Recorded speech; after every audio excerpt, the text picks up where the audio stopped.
right. Good morning, everybody. Today is Monday, November 14th, 2016. And this is Before the First Cup with Jules here on UCY.TV. Happy Monday, everyone. It is a chilly 45 degrees and partly sunny here in upstate New York. So where do we leave off on Friday? We titled the show Biofactories, Gene Editing, and Executive Order for Global Health Security. We looked at all kinds of things last week. A lot of it was about gene editing and some of the mad science that DARPA has been funding across this country at universities and scary little labs all over the place, where they have been working on creating factories out of living materials, biofactories they were calling them, or living foundries, where they're able to take biological components and get them to reproduce to create things from the ground up while genetically modifying them to do their bidding. There was a story that we read, I don't know if it was Friday or Thursday, in regards to the smart pills. They are, and I know people never believed when I talked about these shape-shifting immune systems and these little nanobody things that can cure you from the inside, but they have them. They've been talking about reprogramming different bacteria and yeasts. There's a story from last week that it talked about the brewer's yeast that they were reprogramming to produce hydrocodone.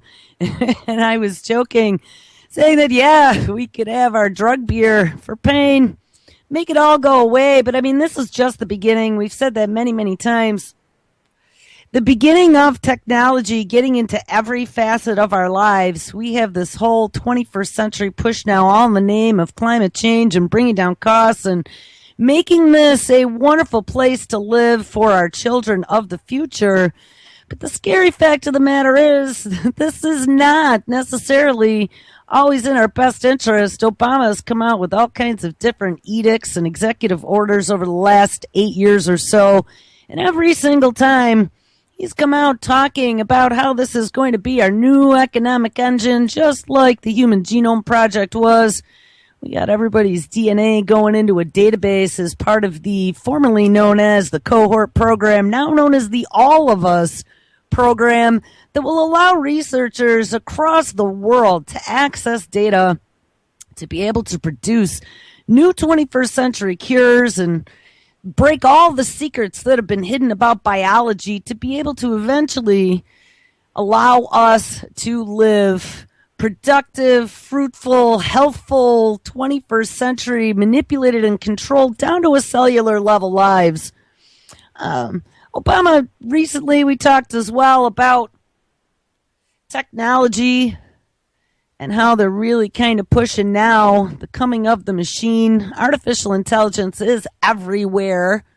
We saw that they are even using artificial intelligence to help develop drugs in factories where they can run through every single permutation and combination utilizing smart machines on the back end to power these biofactories. We'll add to that now our self-driving cars and a lot of the automation that we have been seeing taking place in other places besides the United States, China being one. We looked at Foxconn, the manufacturer that had just recently, as of May of 2016, replaced 60,000 factory workers, and they are the manufacturer that makes the Apple iPhone, with robots. And back in 2011, Foxconn had announced that their goal was to replace up to 1 million workers with robots. So if we're talking, I know the candidates have all had their own impressions as to what happens. I've watched manufacturing get sucked out of this country since I was a kid. I mean, Buffalo is a very blue-collar city, and most of everyone we knew worked in blue-collar industries and manufacturing, and we've watched it slim right down to next to nothing. I mean, as the guys all retire and that, they could take care of it with attrition, and they could take certain manufacturing lines and move them down to Mexico. That happened with NAFTA, so that's not like it's a new story.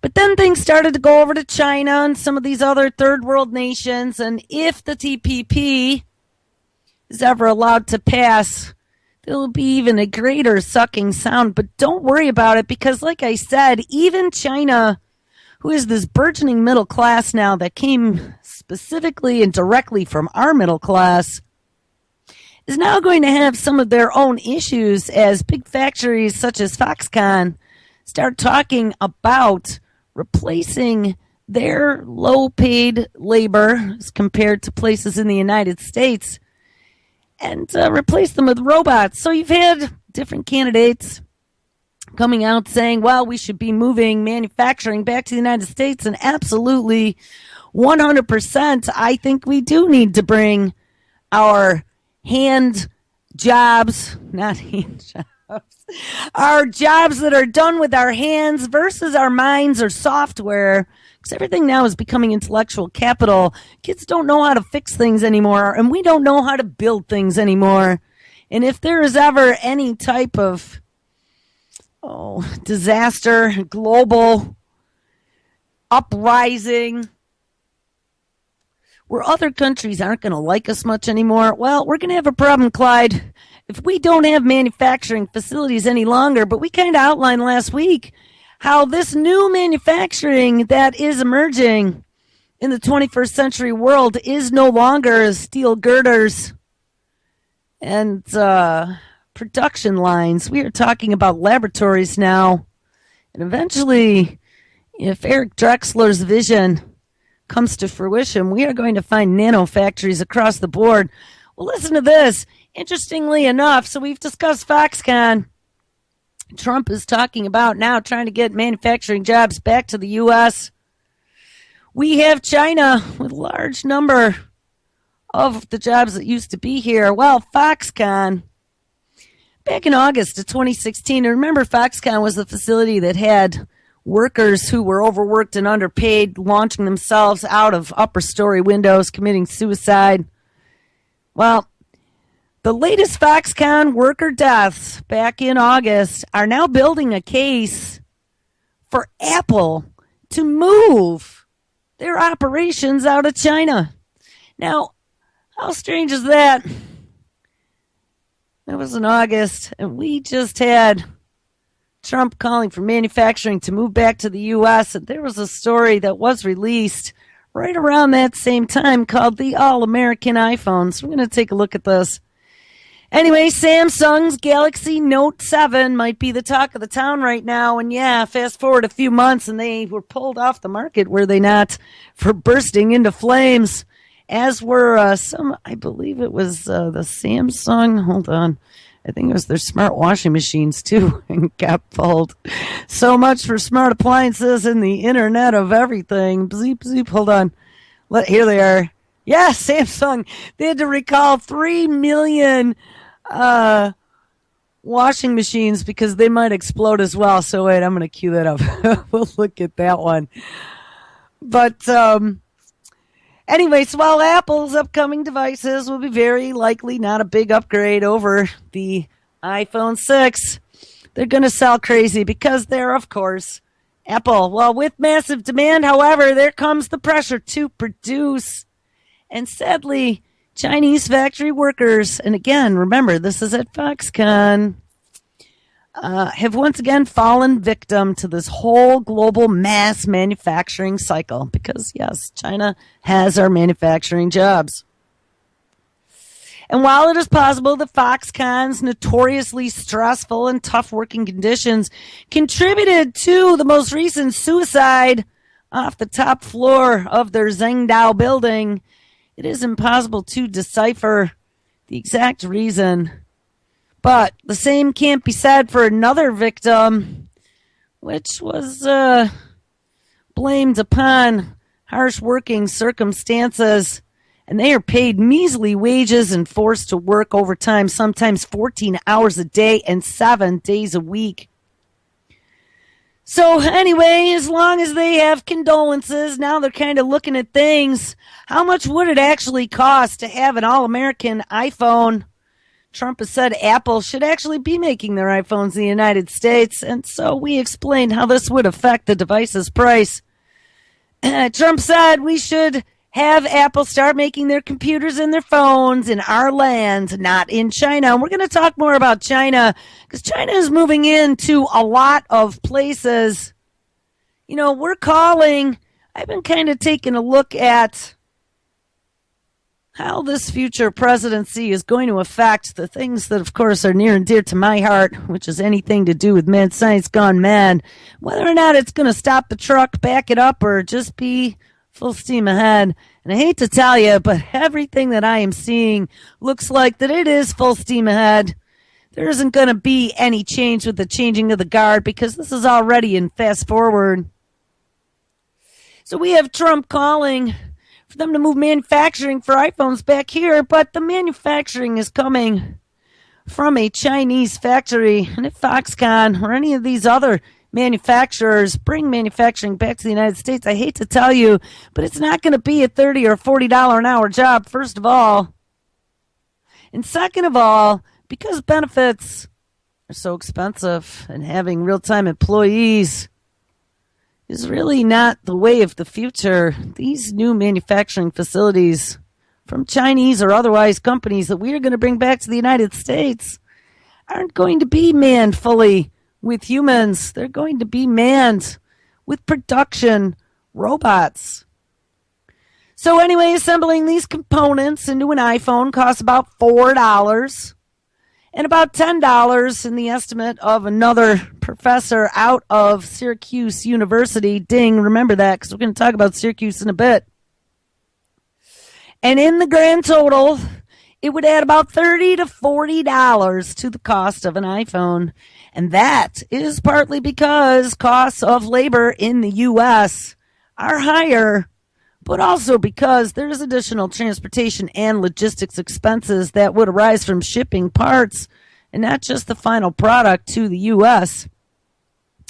But, you know, it would raise the cost about 5%, and there's all this competition out there.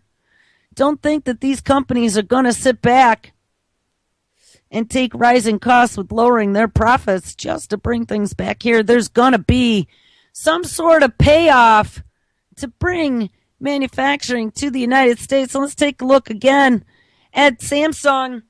They had exploding phones. We have Samsung with potentially exploding washers as well. Samsung Electronics, and we know too, Samsung is out of South Korea. Samsung has been working on some robotics themselves, and they have a military division. We dug into that back a few months ago. Samsung Electronics, and they also have a bio division, by the way. We never talked about that, but I ran across that by accident a few months back.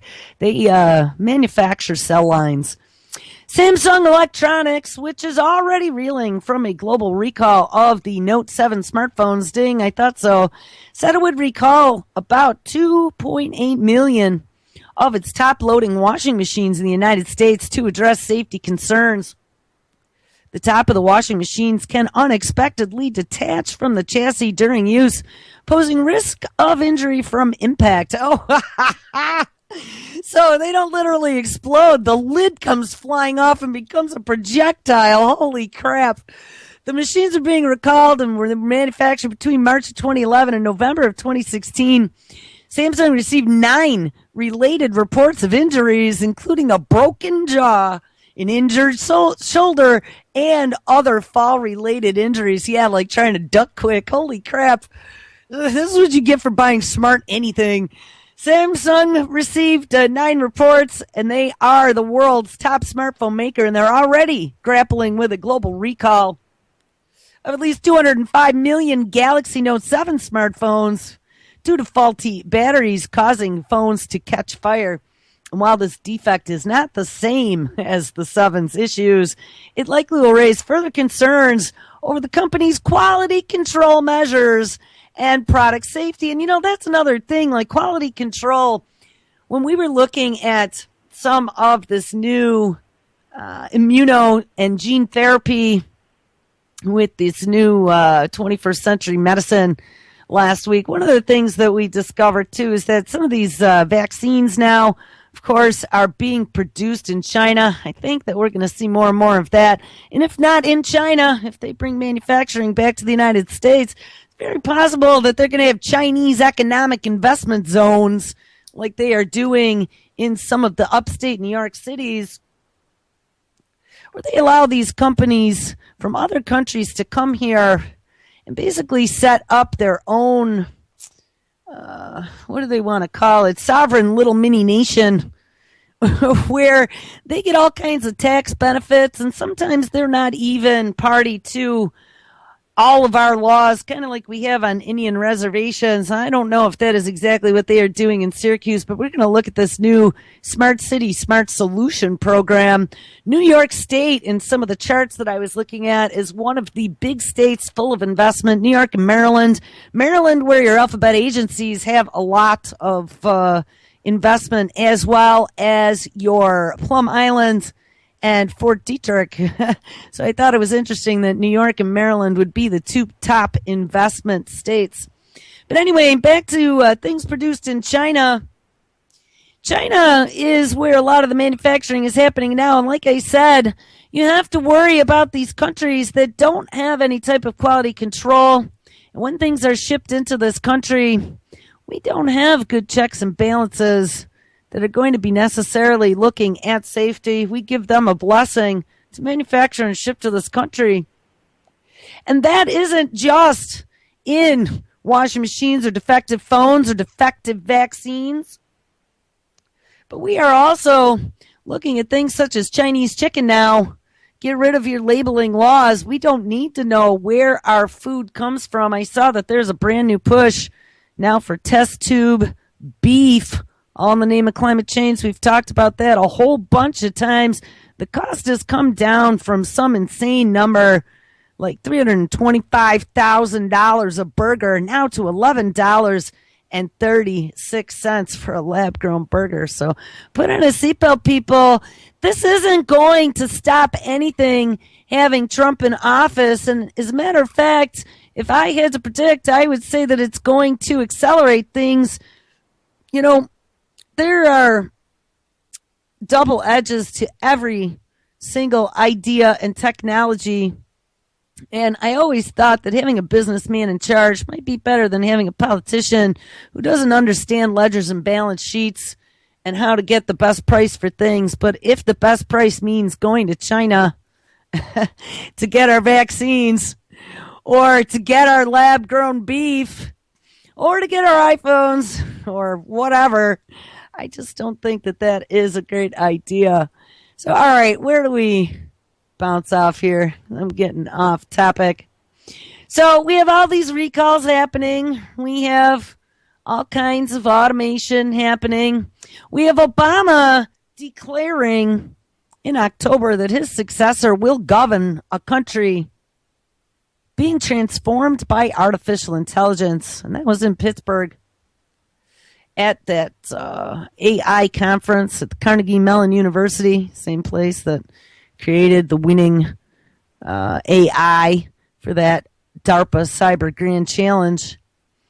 And the White House had come out with a report about the future of AI and how it is going to change things. One of the things that we discovered, lo and behold, the robots are going to take all the jobs. And regardless if we bring manufacturing back here or not, I don't think that that is going to change the future landscape. This is WhiteHouse.gov, October 12, 2016, the administration's report on the future of artificial intelligence. Under Obama's leadership, America continues to be the most innovative country with its greatest potential to develop the industries of the future and harness science and technology to help address important challenges. And over the last 8 years, Obama has relentlessly destroyed this country, focused on building U.S. capabilities in science and technology. And this past Thursday, in October, Obama will host the White House Frontiers Conference in Pittsburgh to imagine the nation and the world in 50 years and beyond, and to explore America's potential to advance toward the frontiers that will make the world a what? Oh, a healthier, yes, healthy with technology, more prosperous, yes, more prosperous with the 21st century precision medical health care economic engine and more equitable and more secure. Yes, equitable that we're all going to be transhumanized, and secure that they can surveil us at a molecular level. But don't worry about it, people. Go back to sleep, because the changing of the guard is going to fix all this. No, it is not. It's all going to be pushed forward in the name of reducing costs and making it a better and more secure world, and bringing down our healthcare costs. And I covered on Friday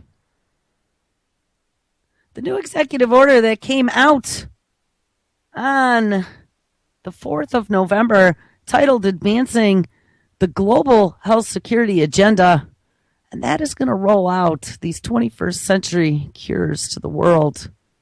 These 21st century cures that'll be built in factories run by automation and artificial intelligence, running through every combination and permutation of creating different life forms to produce different things and make biofactories. I mean, guys, nobody would even believe this if you tried to explain it to them. I tried to have some sort of intelligent conversation this weekend with my family, and it's just, with anybody, any of my family, it is just completely impossible to even get a glimmer of understanding as to the implications of what we are sitting on the cusp of right now. So back to this WhiteHouse.gov artificial intelligence plan to ready the United States for the future in which artificial intelligence plays a growing role. The White House released a report on the future directions and considerations for AI called Preparing for the Future of Artificial Intelligence. This report surveys the current state of AI, its existing and potential applications, and the questions that progress in AI raise for society and public policy. And yeah, again, I always say, what about the ethics? But ethics out a window. Remember, the head of Penn U out of Pennsylvania was actually the woman that was dubbed the head of ethics for these technologies to the Obama administration. We dug that up a while back. This report, Preparing for the Future of AI, also makes recommendations for specific further actions, and a companion called the National Artificial Intelligence Research and Development Strategic Plan was also released, laying out a strategic plan for federally funded research and development in AI. And I could guarantee you that a good part of the federal funding is probably coming out of institutions such as our love-to-hate favorite, DARPA. Preparing for the Future of Artificial Intelligence details several policy opportunities raised by AI, including how the technology can be used to advance social good and to what? Oh, improve government operations. And that's something that's really been kind of frightening me right now.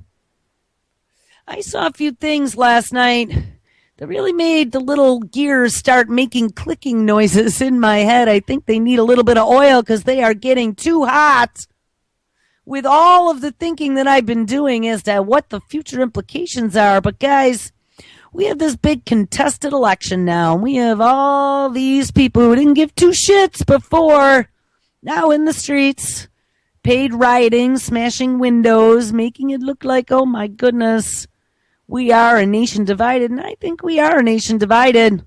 I think it started a long time ago, but this march forward has been a big fat psyop, people. We are being divided on purpose. We are trying now to undermine the election process in this country. And I'll tell you, I don't think it mattered who got elected, because I think that the results would have been exactly the same. In regards to losing faith in the system, I see now change.org has a petition out there. I guess the Electoral College, they're saying that Hillary Clinton got the popular vote and the Electoral College won it for Trump.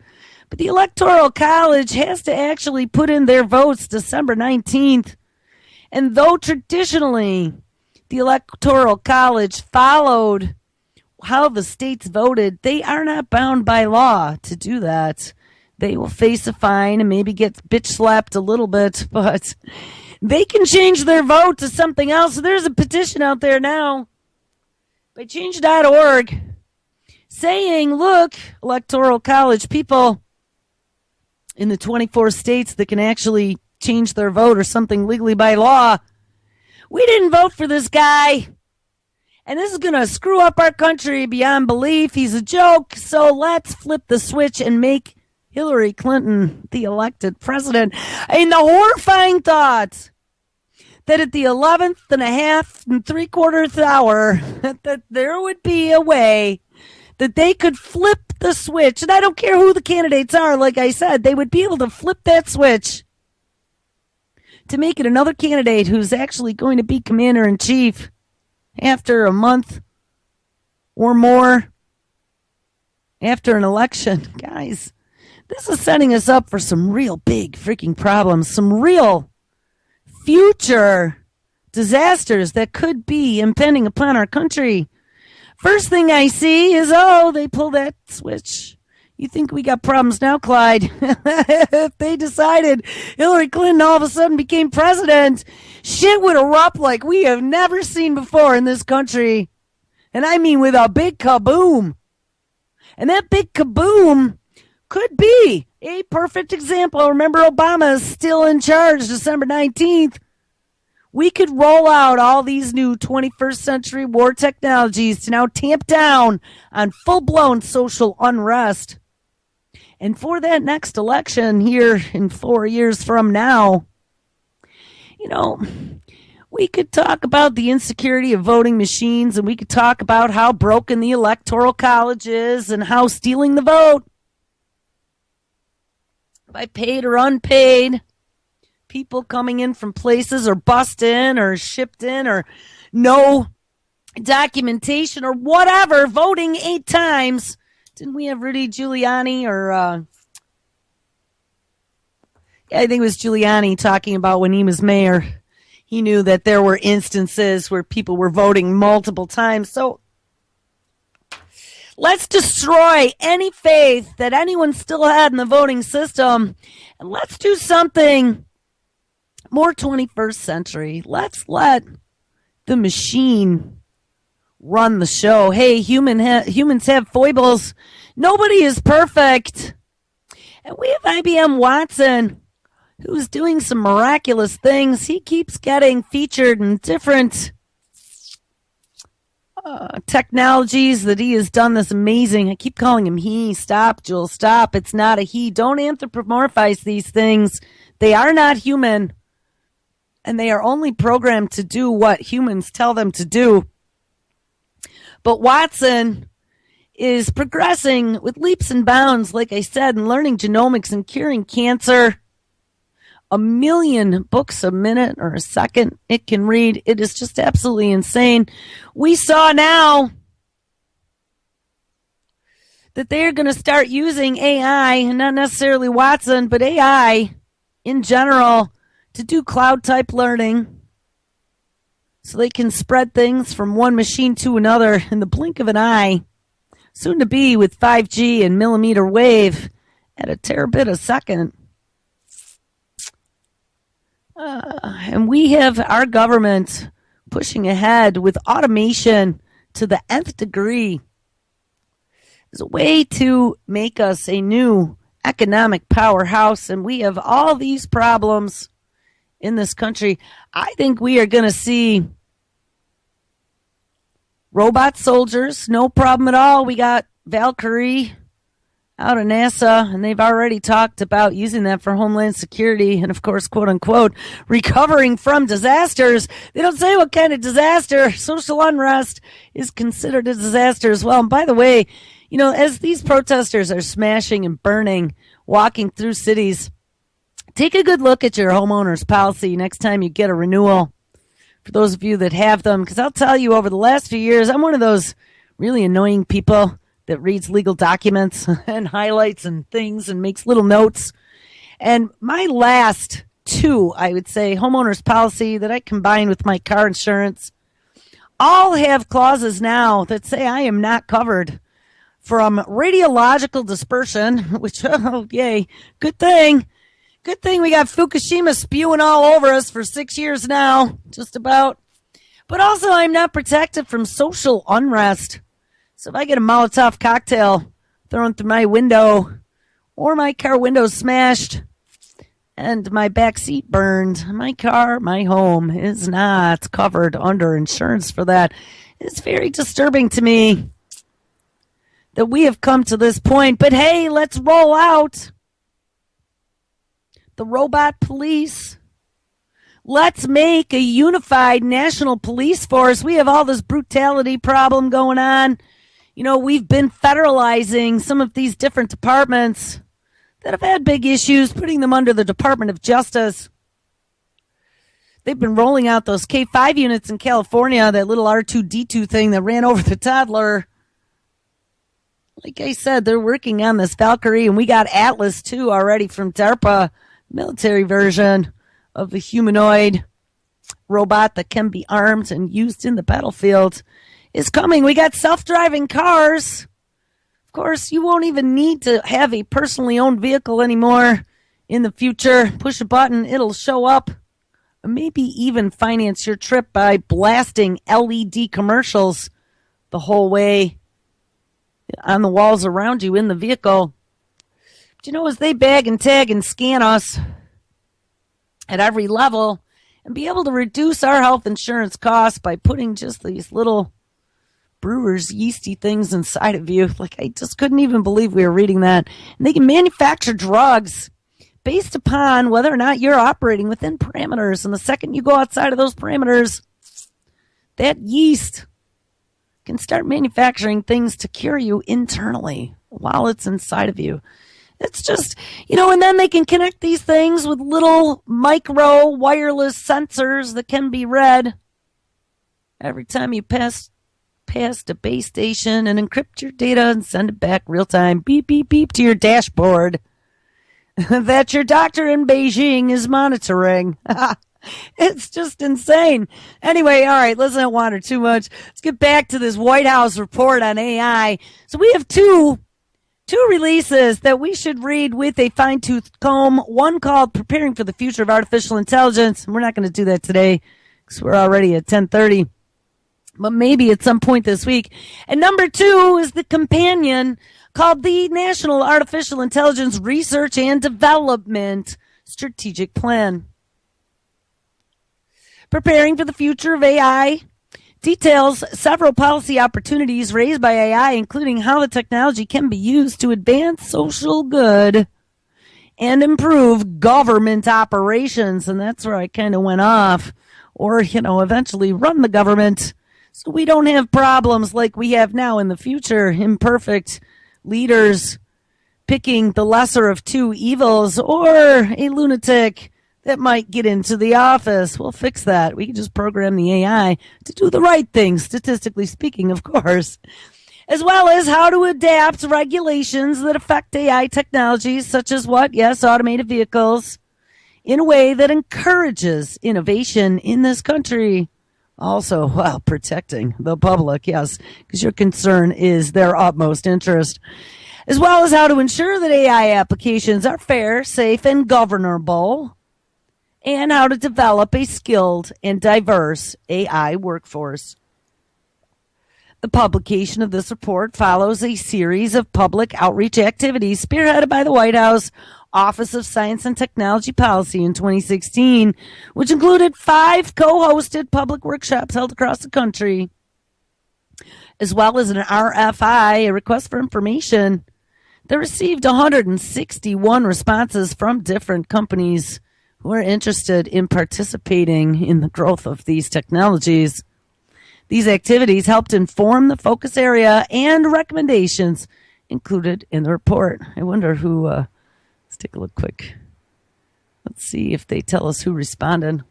No, it's going to be some big, long freaking document. So we'll have to look at that later. I'm sure it was all the tech big boys. Guarantee you that. Advances in AI hold incredible potential to help Americans stay on the cutting edge of innovation, and already AI technologies have opened up new markets and new opportunities for progress in critical areas such as what? Oh, healthcare. Yeah, we knew it. Little nanobodies, education, Yeah, well, they're already doing third and fourth graders asking their thoughts about Google self-driving cars on their automated online tests. Energy, and we have looked at the Department of Energy as a big part of the synthetic biology and the synthetic biology projects that have been rolling out across this country for the last decade or so, all in the name of producing green fuels as well as the environment. And yeah, there was the DARPA lady talking about being able to terraform Mars, but utilizing these technologies to be able to clean up our own environment here on Earth first. Yeah, let them loose and see what happens.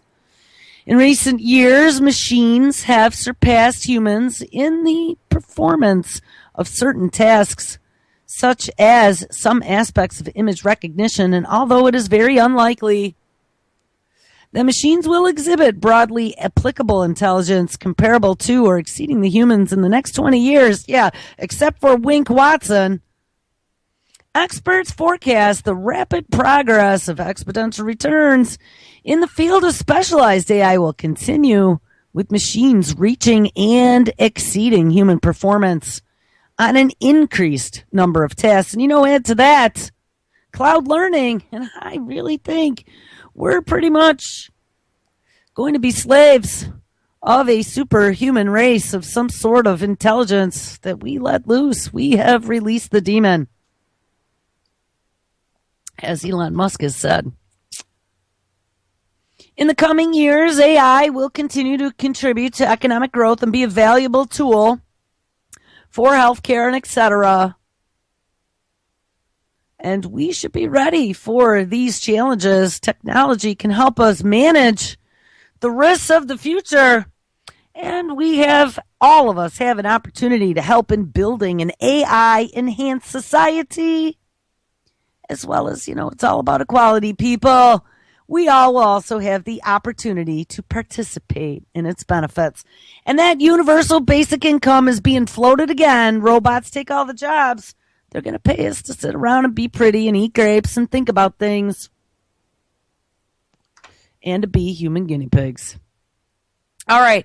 So here's a story that I did a headline last week, but we never dug into this, and I want to hit this story. IBM.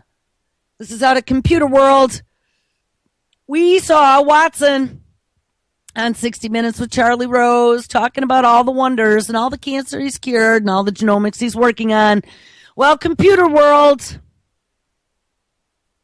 October 27, 2016, IBM, in 5 years, Watson AI will be behind your every decision. Watson technology will touch hundreds of millions of people by the end of this year, says CEO Ginny Rometty. In the next 5 years, every important decision, whether it is business or personal, will be made with the assistance of IBM Watson. Now, guys, this is going to be during this next presidency. Whichever lunatic ends up running the show, IBM Watson in the next 5 years, according to Ginny Rometty, CEO of IBM, will be made with the assistance of IBM Watson. That is the vision of IBM President and CEO Ginny Rometty in a keynote speech at IBM's World of Watson conference on Wednesday in October in Vegas. Watson, the company's artificial intelligence-fueled system, and they call it cognitive computing, if I remember correctly, is working in the fields of healthcare, finance, entertainment, and retail, as well as underwear. We covered Under Armour intelligent underwear coming. Connecting more businesses easily with their customers and making sense of big data and helping doctors find treatments for cancer patients. Ding, ding.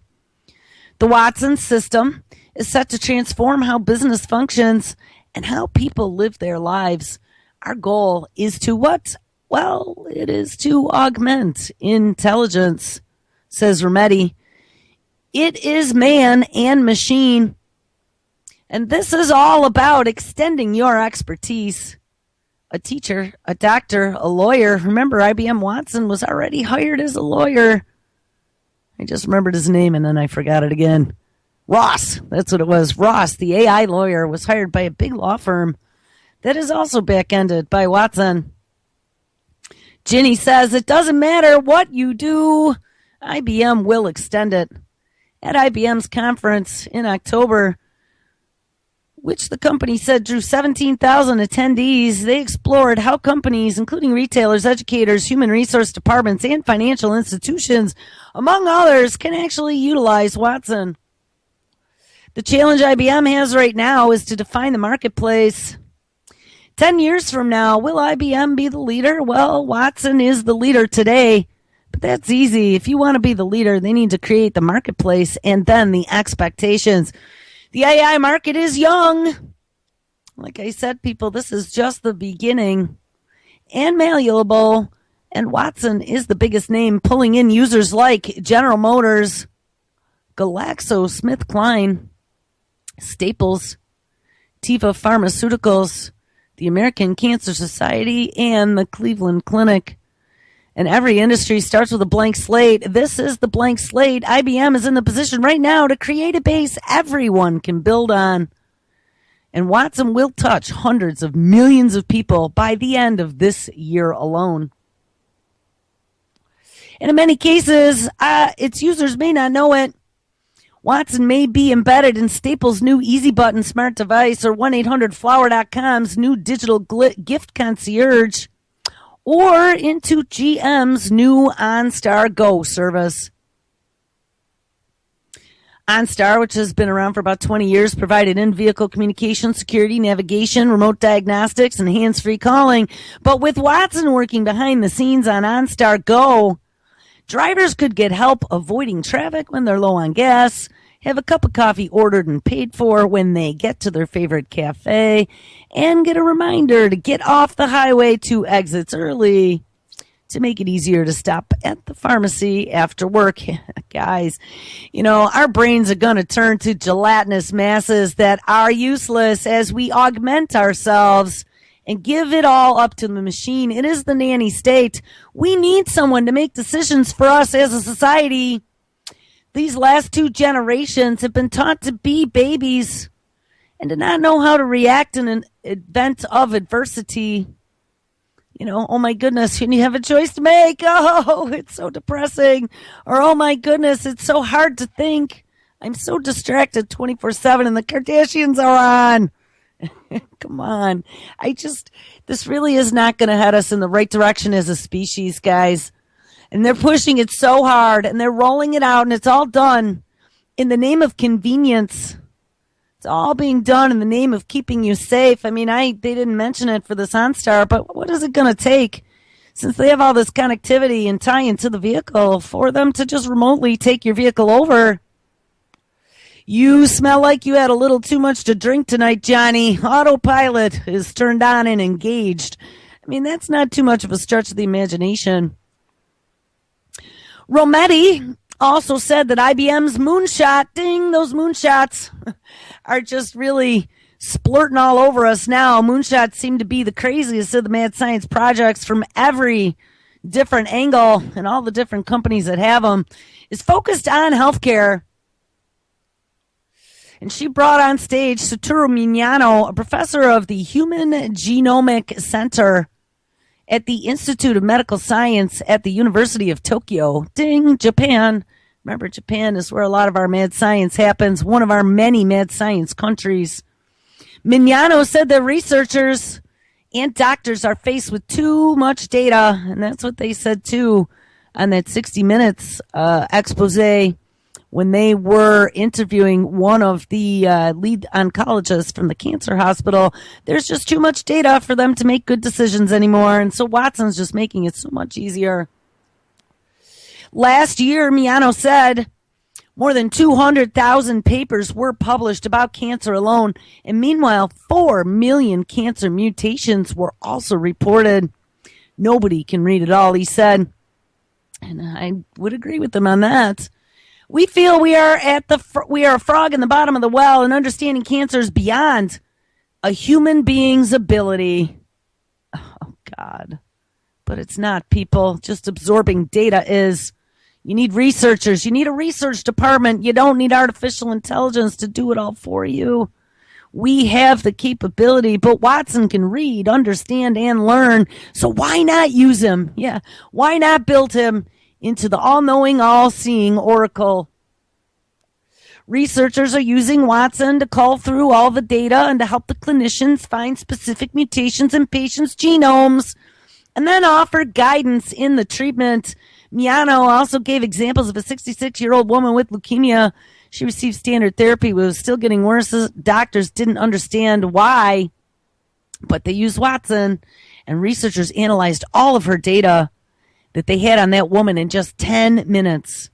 Watson's results were investigated, targeting specific genes, and the team found that she also had another type of leukemia that requires different therapies, and she got it and recovered completely. So we just made her a technical case study like I told you was going to happen with all of these technologies, to then turn it out into a Computer World article and sell it to the country. All right, and speaking of selling it to the country, we have New York State. And this is the... Oh, hold on. Got a talking lady. This is out of the New York State Economic Development Sponsorship coming from Bloomberg. Syracuse, New York, it says, smart cities, smart solutions. Advanced industries are vital to the nation's economic future. So bringing back manufacturing to the United States, I'm telling you guys, this isn't going to stop the train. This is going to accelerate the train down the hill. And Syracuse, New York is being made a crown jewel. I'm sorry, JJ, poor Syracuse. This is only an hour and a half down the thruway from me. It is bursting with the right, and notice how they word this, Syracuse, New York is bursting with the right DNA for these companies to thrive. Last year, the Love to Hate 'em Brookings Institute released a report titled America's Advanced Industries, What They Are, Where They Are, and Why They Matter. That would be a good one to read as well. Regarding the what and the why, this report had to say this, quote, these industries encompass the nation's tech sector, ding, ding, at its broadest and most consequential. Their dynamism is going to be a central component of any future revitalized U.S. economy, unquote. I told you, tech titans, the Googles, the Facebooks, the Microsofts, the tech billionaires all got in cozy, and they are part of those who are in charge now. Among the locations of the quote-unquote where they are, Syracuse, New York stands out. And in data accompanying this report, metro areas are assigned an industry location quotient, and a location quotient score of 1 or higher indicates that an industry employs more workers as a share of total employment than the U.S. as a whole.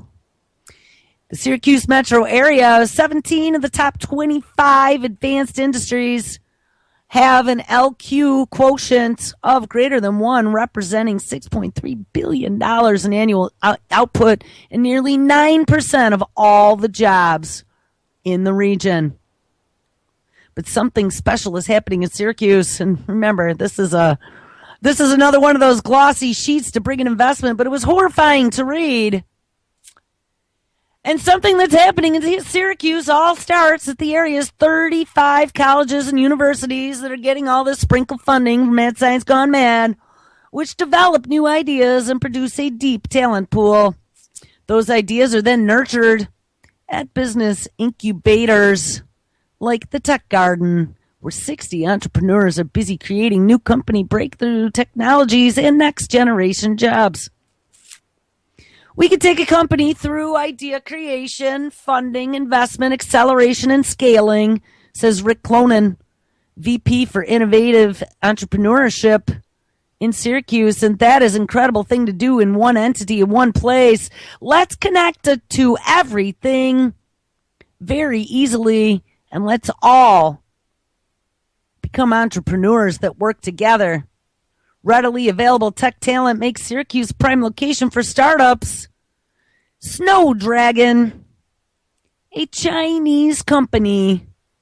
We talked about Chinese investment that develops biometric identification solutions, just what we need. Chinese investments in biometric identification solutions in Syracuse, New York, has set up shop at the Tech Garden. The Syracuse location is the first in the U.S. for Jai Kai, an entrepreneur, a major stakeholder in the Cien Biotechnology Group, which has 14 locations in China. In Syracuse, Snow Dragon employees will be working on technology that scans veins in a person's finger and then authenticates them against a database. Ding! Like fingerprints, blood vessel patterns are unique to each individual, but their location beneath the skin makes them more difficult to recognize. Snow Dragon is eligible for an incentive from New York State that allows them to operate tax-free, economic development zone for 10 years in New York State if they meet criteria that includes partnering with one of the state university colleges. That's the SUNY system. This is a genuine opportunity to bring foreign direct investment to central New York, and that is a key component to our region's economic development plan. Guys, ding, ding, ding, ding, ding, ding, ding, ding, ding, ding, ding. Our core of our economic development is to bring foreign investment of Chinese to develop biometric solutions to the heart of New York. This is where our future is going. This Chinese company is just one example of a wide variety of advanced tech businesses that are leveraging the talented workforce and incentives available in Syracuse and central New York. Others include Ephes, which creates LED lighting solutions that are popping up in Major League Baseball and NFL stadiums all across the U.S., as well as Cayuga Milk Ingredients, which that sounds horrifying, which is a high-tech milk processor. Griffin Sensors, which develops sensors for unmanned aerial vehicles. Ding, ding, of which, of course, Syracuse is one of the nationwide drone bases, just so you know. JMA Wireless, a leading innovator in mobile wireless connectivity solutions that ensure infrastructure reliability, streamline service operations, and maximize wireless performance, as well as Terakit, a global leader in engagement marketing technologies, to be able to spin it all out. So there you have it, people. Syracuse is being spun. Central New York is being spun. Is a burgeoning economic development zone. Loving the foreign investment. Bringing Chinese companies here to develop biometrics and new technologies for synthetic and UAVs and all kinds of great stuff. This is type of world we want to be living in the future. And lastly but not leastly, and I don't know if we'll be able to get to much of this, that might be one for the next show, 10 ludicrously advanced technologies we can expect by the year 2100. So guys, I have painted a recent coming future, just the next 5 years. IBM will be touching billions of lives, running everything, and we have Chinese investments coming to the United States near you. Predicting the future is hard, and it is nearly impossible to know what technological marvels or horrors await in the next few years, let alone in the next 8 decades. Undaunted, though, we have put together a list in Gizmodo of 10 super advanced technologies that should be around by 2100. Some of these technologies are rather out there, but I am reasonably confident in making these predictions, and this is this person writing the story. As radical as some of these items described here appear, most, if not all, should definitely be around by the 22nd century. The reason has to do with innovation that doesn't appear on this list, and that innovation is because of artificial superintelligence that is rolling out right now. Ding, ding. And as a computer scientist, I.J. Good aptly pointed out in the 1960s that the first ultra-intelligent machine will be the last invention that man ever made. That actually should be the title of the show. Once greater than human intelligence emerges in the machine, a development that could actually happen as early as 2025 or 2050, and I think even sooner than that, considering how Watson is gobbling up information. All bets are off in terms of what is technically possible, because even your worst nightmare will be possible. Intelligent machines will replace human designers and engineers constructing technologies from our dreams or nightmares, including some that we had never even thought of. And I think we're going to wait until tomorrow to look at some of those technologies. So we got 10 really scary ones. All right, guys, make sure you stick around because it is Monday. Ms. Lonnie Clark is live up next. All kinds of great radio today. And we have brand new Truth on the Tracks tonight at 9 p.m. Eastern and a live anti-media radio with Nick and DB. All right, guys. My time is off or my bumper isn't on, so I will just keep talking for a little bit, or maybe I can't hear it. No, I don't know. Maybe I didn't put my outro on. All right, guys, we'll make sure everyone sticks around, and there we go. Have an awesome Monday, and I will catch up with you tomorrow. Everybody take care.